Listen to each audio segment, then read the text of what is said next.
নমস্কাৰ মৰমৰ ছাত্ৰ ছাত্ৰীসকল জৈন এডুকেশ্যন চেনেলটোলৈ তোমালোকক স্বাগতম জনাইছোঁ। আজি আমি আলোচনা কৰিম পঞ্চমমান শ্ৰেণীৰ পৰিৱেশৰ পাঠ নং 14 আমাৰ সামাজিক সমস্যা নামৰ পাঠটিৰ প্ৰশ্নৰ উত্তৰবিলাকৰ বিষয়ে আলোচনা কৰিম। গতিকে এই ভিডিঅ'টো শেষলৈ চাই থাকক। ছাত্ৰ ছাত্ৰীসকল অনুশীলনীত দিয়া আছে চোৱা 1 নম্বৰত উত্তৰ লিখা। ইয়াত ক নম্বৰত আছে সামাজিক সমস্যা বুলিলে কি বুজা।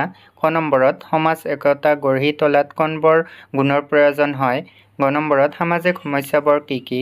খ নম্বৰত সামাজিক সমস্যা সৃষ্টিত কোনবোৰ কাৰকে অৰিহণা যোগায়। গতিকে তোমালোকে 1 নম্বৰৰ উত্তৰখিনি এইবাৰ চোৱা। প্ৰথমতে আছে ক নম্বৰত সামাজিক সমস্যা বুলিলে কি বুজা। তোমালোকে ইয়াৰ উত্তৰত লিখিবা যে সমাজ জীৱনত প্ৰভাৱ পেলাই সমাজ জীৱন নষ্ট কৰা সমস্যাবোৰকে সামাজিক সমস্যা বোলে। খ নম্বৰত আছে সমাজত একতা গঢ়ি তোলাত কোনবোৰ গুণৰ প্ৰয়োজন হয়। তোমালোকে উত্তৰত লিখিবা সচেতনতা, সহযোগিতা, পাৰস্পৰিক বুজাপৰা, আন্তৰিকতা, বিশ্বাস আদি গুণৰ প্ৰয়োজন হয়। তাৰপিছত আছে গ নম্বৰত সামাজিক সমস্যাবোৰ কি কি। তোমালোকে ইয়াৰ উত্তৰত লিখিবা অন্ধবিশ্বাস, দৰিদ্ৰতা, নিৰক্ষৰতা, শিশু শ্ৰমিক, ডাইনী হত্যা, বিশ্বাসহীনতা, যৌতুক প্ৰথা, লিংগ বৈষম্য আদি। তাৰপিছত ঘ নম্বৰত সামাজিক সমস্যা সৃষ্টিত কোনবোৰ কাৰকে অৰিহণা যোগায়। তোমালোকে ইয়াৰ উত্তৰত লিখিবা ভেদাভেদ, উচ্চ নিচ ভাৱ, আন্তৰিকতাৰ অভাৱ, বিশ্বাসহীনতা আদিয়ে সমস্যা সৃষ্টিত অৰিহণা যোগায়। এনেকৈ লিখি দিবা তোমালোকে। ছাত্ৰ ছাত্ৰীসকল এইবাৰ চোৱা 2 নম্বৰত আছে খালী ঠাই পূৰ কৰা। 2 নম্বৰত খালী ঠাই পূৰ কৰিবলৈ দিয়া হৈছে। ক নম্বৰত আছে আমি সকলোৱে দেশ পাতি বাস কৰোঁ। আমি সকলোৱে দেশ, ইয়াত খালী ঠাইত বহিব সমাজ। তোমালোকে লিখি ল'বা সমাজ, আমি সকলোৱে সমাজ পাতি বাস কৰোঁ। গতিকে এনেকৈ লিখি দিবা। তাৰপিছত আছে খ নম্বৰত দেশ হ'ল সমাজৰ এক শ্ৰেণীৰ মানুহৰ এক ভুল ধাৰণা। ইয়াত খালী ঠাইত বহিব অন্ধবিশ্বাস। তোমালোকে খালী ঠাইত অন্ধবিশ্বাসটো লিখি দিবা।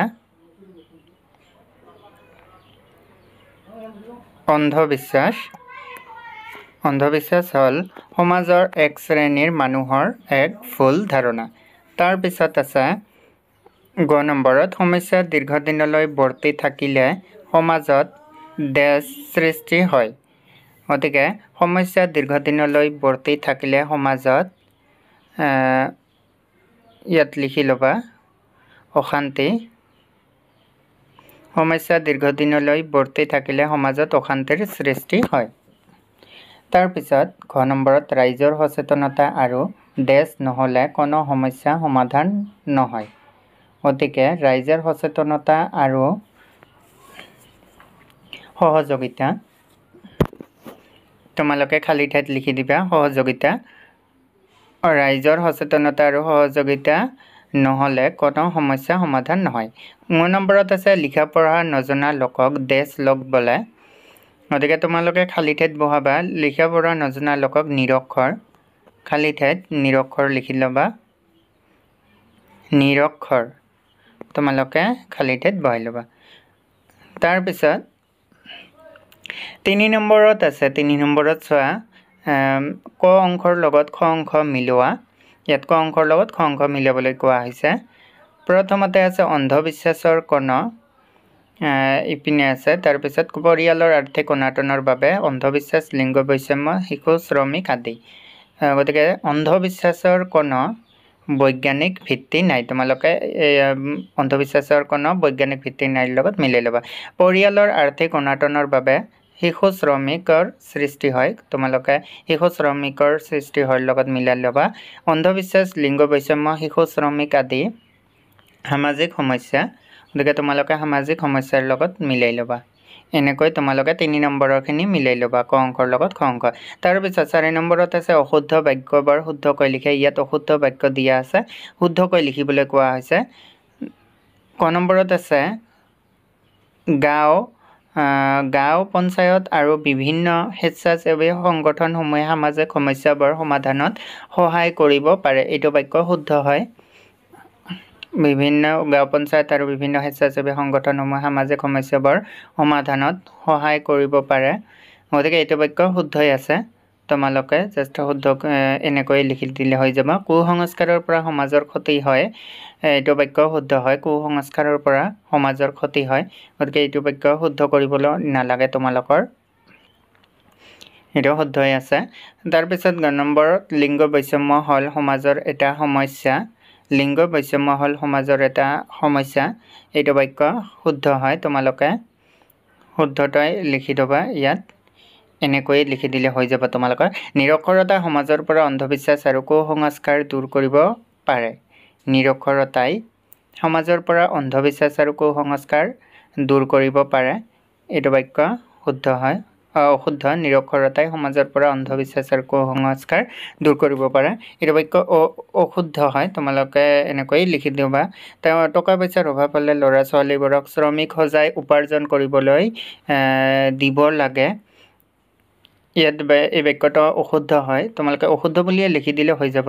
নাইবা টকা পইচাৰ অভাৱ হ'লে ল'ৰা ছোৱালীবোৰক শ্ৰমিক সজাই উপাৰ্জন কৰিবলৈ দিব লাগে আছে ইয়াত নালাগে দিলে তোমালোকৰ হৈ যাব তাৰপিছত চমু টকা লিখা ইয়াত 5 নম্বৰত আছে অন্ধবিশ্বাস কুসংস্কাৰ আৰু যৌতুক অন্ধবিশ্বাস কুসংস্কাৰ যৌতুক তোমালোকৰ চমু টকা লিখিবলৈ কোৱা হৈছে তাৰপিছত 6 নম্বৰত আছে সামাজিক সমস্যা সমাধানত একতাৰ ভূমিকা কি লিখা গতিকে সামাজিক সমস্যা সমাধানত একতাৰ ভূমিকা কি লিখিবলৈ কোৱা হৈছে তোমালোকে উত্তৰবোৰ চোৱা প্ৰথমতে আছে অন্ধবিশ্বাস চমু টকাখিনি তোমালোকে উত্তৰত লিখিবা যে বৰ্তমান সময়ত অন্ধবিশ্বাস সমাজৰ এটা জটিল সমস্যা কোনো এটা কথা ভালদৰে চালি জাৰি নোহোৱাকৈ সঁচা বুলি বিশ্বাস কৰাটোকে অন্ধবিশ্বাস বোলে এইবিলাকৰ কোনো বৈজ্ঞানিক ভিত্তি নাই সাধাৰণতে অশিক্ষিত লোকৰ মাজত অন্ধবিশ্বাসে দেখা দিয়ে অন্ধবিশ্বাসৰ ফলত সমাজত ডাঙৰ সমস্যাৰ সৃষ্টি হয় তাৰপিছত আছে কুসংস্কাৰ ইয়াৰ উত্তৰত লিখিবা যে অন্ধবিশ্বাসৰ কুসংস্কাৰ আন এক সামাজিক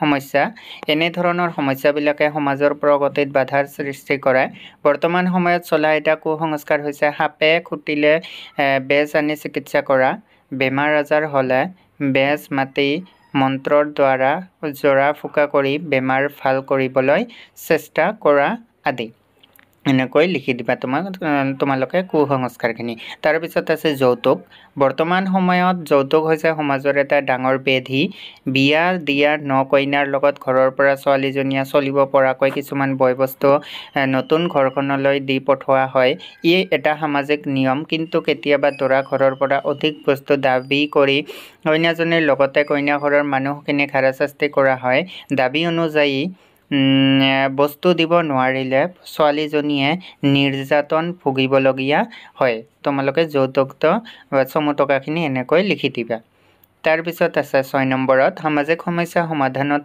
একতাৰ ভূমিকা কি লিখা তোমালোকে ইয়াৰ উত্তৰত লিখিবা যে সমাজ থাকিলে সমস্যা থাকিবই ৰাইজৰ একতা পাৰস্পৰিক সহযোগিতা আদি থাকিলে সমাজৰ স্থানীয় সমস্যা কিছুমান চৰকাৰৰ অনুদান নোহোৱাকৈ সমাধান কৰিব পাৰি উদাহৰণস্বৰূপে পাঠৰ অন্তৰ্গত সপনপুৰী গাঁৱৰ ৰাইজৰ কথা ক'ব পাৰি তেওঁলোকৰ অলপ বৰষুণ পৰিলে অহা যোৱা কৰিবলৈ অনুপযোগী হোৱা ৰাস্তাটো পঞ্চায়তৰ ধনলৈ আশা নকৰি ৰাইজে একগোট হৈ শ্ৰম দান কৰি মজবুত কৰিবলৈ সিদ্ধান্ত লৈছে এনেকৈ লিখি দিলে তোমালোকৰ 6 নম্বৰৰ উত্তৰখিনি হৈ যাব ছাত্ৰ ছাত্ৰীসকল ভিডিঅ'টো যদি ভাল লাগিছে তেন্তে লাইক এটা কৰি দিব আৰু ধুনীয়াকৈ এটা কমেণ্ট কৰি জনাব ভিডিঅ'টো কেনে লাগিছে আৰু লগতে নতুন নতুন ভিডিঅ' পাবলৈ চেনেলটো প্লিজ সাবস্ক্ৰাইব কৰি দিব আৰু লগতে তোমাৰ বন্ধু বান্ধৱীলৈ ভিডিঅ'টো শ্বেয়াৰ কৰি দিব ধন্যবাদ